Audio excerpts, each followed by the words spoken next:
നമ്മുടെ ഇന്നത്തെ യാത്ര താജ് ഹോട്ടലിലേക്കാണ്. താജ് മഹൽ പാലസ് ഹോട്ടൽ എന്ന 5 സ്റ്റാർ ഹോട്ടൽ മഹാരാഷ്ട്രയിലെ മുംബൈയിലെ കൊളാവ് എന്ന പ്രദേശത്താണ്.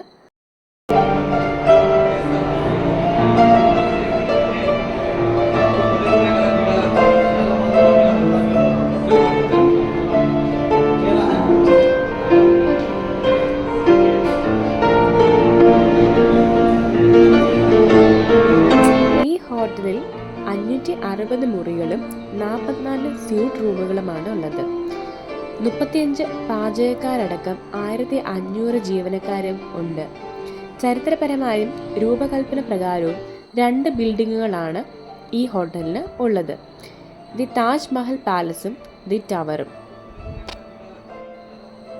2008 നവംബർ 26 മുംബൈയിൽ നടന്ന ഭീകരാക്രമണ പരമ്പരയിൽ ലഷ്കർ ഇ തോയ്ബ ഭീകരർ താജ് ഹോട്ടൽ ആക്രമിച്ചു.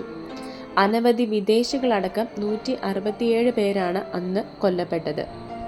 3 ദിവസത്തെ ഏറ്റുമുട്ടലിന് ശേഷം ഹോട്ടലിൽ തമ്പടിച്ച തോക്കുധാരികളായ ഭീകരരെ ഇന്ത്യൻ കമാൻഡോകൾ വധിച്ചു.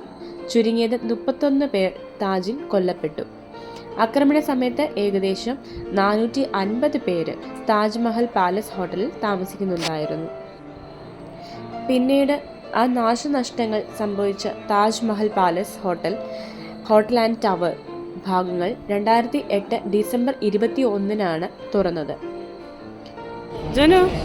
ജോനുവിന് വലിയ രാജസിംഹാസനമൊക്കെ കിട്ടിയിട്ടുണ്ട് അല്ലേ ജോനു? ഹൈ ചെയർ, ഇതാണ് ഹൈ ചെയർ അല്ലേ ജോനു?